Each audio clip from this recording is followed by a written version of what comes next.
श्री स्वामी समर्थ. जयशंकर. मार्गशीर्ष महिना संपत आलेला आहे आणि ह्या मार्गशीर्ष महिन्यातील शेवटचा गुरुवार हा 18 डिसेंबरला आहे.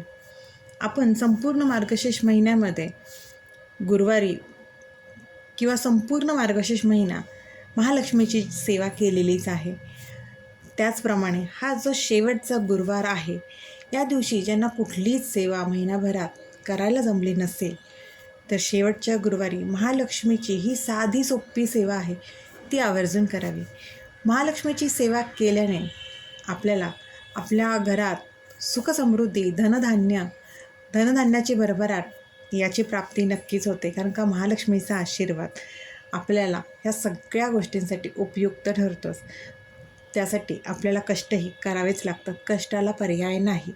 पण कष्टासोबतच हे जे उपाय, हे सेवा आपण जर केल्या तर त्याचा अनुभव, त्याची फलश्रुती आपल्याला नक्कीच मिळते.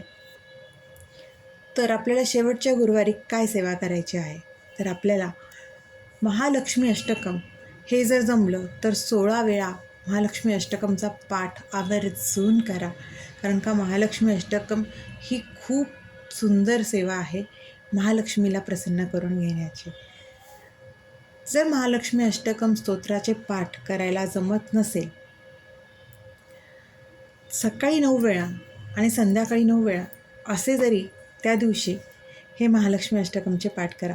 खरं ते छोटंच आहे, आपण जी पोथी गुरुवारची वाचतो त्याच्या मागेच महालक्ष्मी अष्टकम असतं. त्यामुळे ते एका बैठकीतही आपण 16 वेळा नक्कीच म्हणू शकतो. पण तरी जमत नसेल तर सकाळी 9 वेळा आणि संध्याकाळी 9 वेळा महालक्ष्मी अष्टकमचा पाठ नक्कीच करा.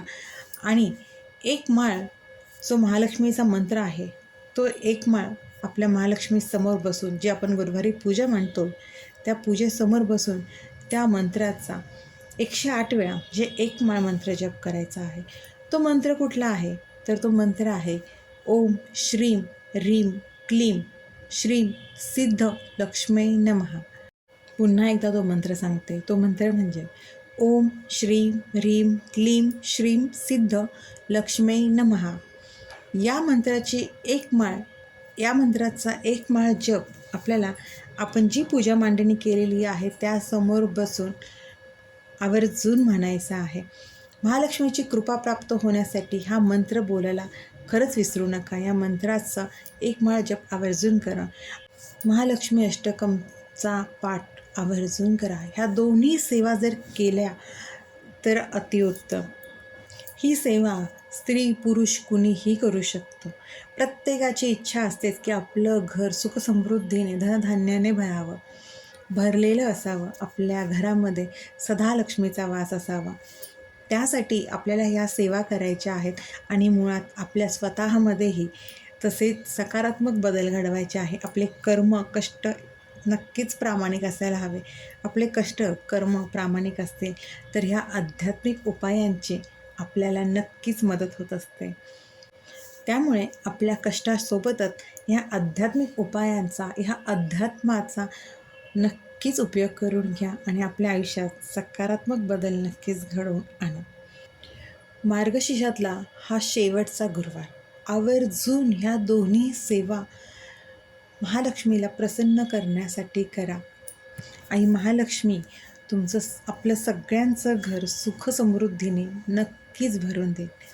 श्री स्वामी समर्थ. अशक्य ही शक्य करतील स्वामी, अशक्य ही शक्य करतील स्वामी.